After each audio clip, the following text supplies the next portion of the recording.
After a 2-year wait, the Gaslight District has proven itself an edgy, fast-paced action show with mixed writing overall. I went into the show with promise, but despite being interested in where they might take the story, I find it hard to care for a majority of the characters. The only character I care about is Mel. She's a human, the black-blooded creature everyone fears. However, nobody knows except for the Rotlings drowning at the bottom of the sea for all eternity, and Ken. Mel is a gremlin, a schemer, and seeks her father's approval to join the Smiling Dead. Mel seems to have an awkward relationship with her dad, Ken, with him wanting her to keep low and help with his family business while she's always scheming something to prove herself. She's a fun character with room to grow while still having the audience guess, as it's unclear whether she'll develop spite towards the Gaslight District for having so much hatred for her existence, or make her want to prove herself even more to the Smiling Dead to fit in. However, one scene they could have handled her better in is the ending. Instead of the egg hatching, it would have increased my investment in the character if she decided not to break the egg for a second instead of it just happening on its own. It would have increased my investment in the character if she decided to break the egg for a second instead of it just hatching on its own. I know she knows the egg is fake, but a second to show she's willing to stand up for herself, as Ken is talking about how horrible and wretched the human was, would have been a strong moment for her character instead of the egg hatching for plot convenience. So this is just a nitpick, as it does heighten the stakes. Does the egg revealing to be fake to everyone, just have a couple people wondering why Ken and his daughter would want to fake the egg shattering and go to such lengths to do so may cause someone to realize who Mel really is. Anyhow, Mel's own existence has a shade of grey to it, as the prophecy warning of her doesn't tell us what she'll do to the world outside of it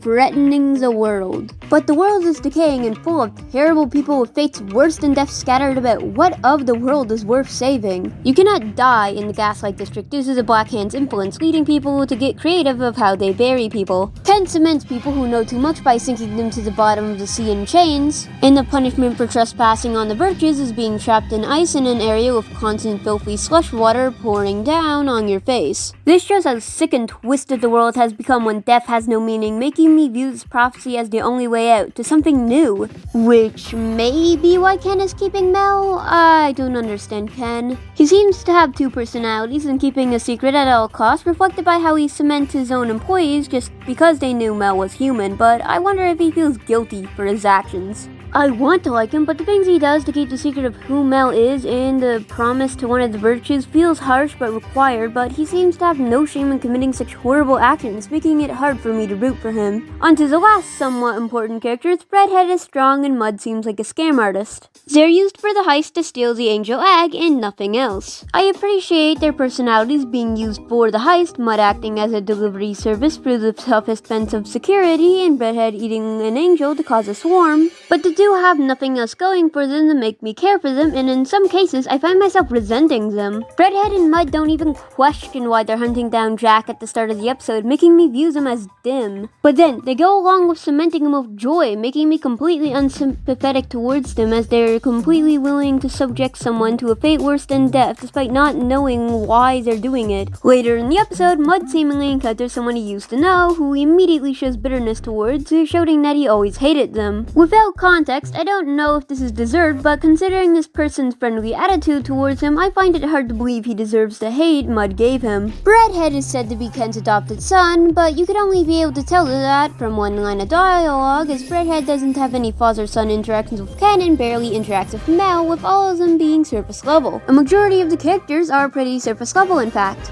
despite this pilot only having 4 characters in its cast, and 3 out of those 4 come across as unsympathetic. The pacing is fast, with the parts where it slows down feeling weak, since Redhead and Mud feel like they have no personality, but Ken and Mel save those scenes from being completely boring. Thankfully, these scenes aren't often, but they could work if they just gave them more personality. Ken and Mel's relationship is fun to watch, with Ken being overly strict, highlighting Mel's more goofball side. She's just a little silly. It helps with Ken feeling too unsympathetic by giving him something to care about, humanizing him, but considering how he talked about the fake human egg without acknowledging Mel being uncomfortable makes me question why he's parenting Mel. Alongside this, I do wish the pinky promise Ken made with Mel was recognized, since he seems genuinely annoyed at Mel for breaking it, but it's never mentioned afterwards, missing the chance for a better look into their relationship. The final fight scene with Ken and one of the virtues is weak, as once again, I don't care for Ken, and the one attacking him is just some random random guy. However, the ending paints a lot about why Ken doesn't want Mel in the Smiling Dead. Despite everything, he cares for her safety and health no matter what the prophecy says about her. All that belittling about her being unscarred and never to be a member was because he knew, unlike Zim, she only has one life and doesn't want to lose her for all eternity. The body horror is done really well, but it feeds into the unsympathetic problem I have with the cast besides Mel. You could argue the series is trying a new style of morally gray characters, but the Smiling Dead are so unsympathetic that I can't bring myself to care about what happens to them, lowering the stakes since I won't have an emotional reaction to them potentially being hurt. You can make unsympathetic characters by making the villains worse than they are, but all the virtues are doing is keeping out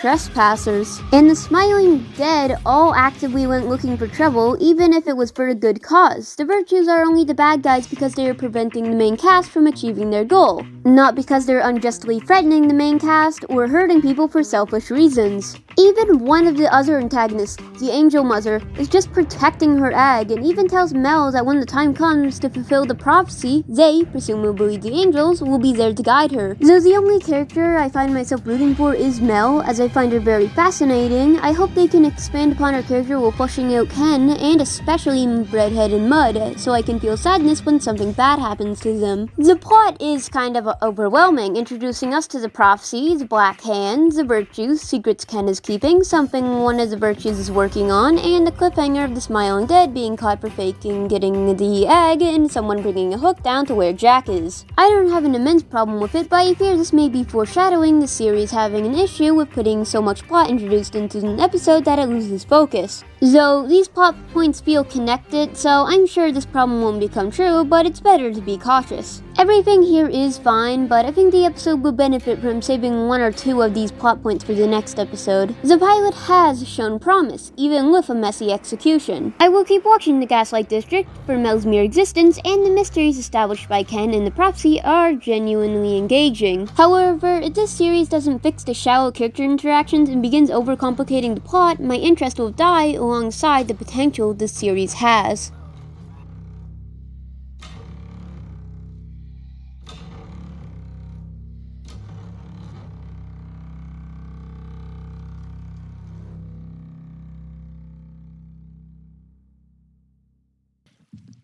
So, while we're waiting for the Gaslight District, what should we talk about? We should probably theorize about the Gaslight District. So anyways, let's discuss why Jay is the hottest character. So first of all, have you seen those curves?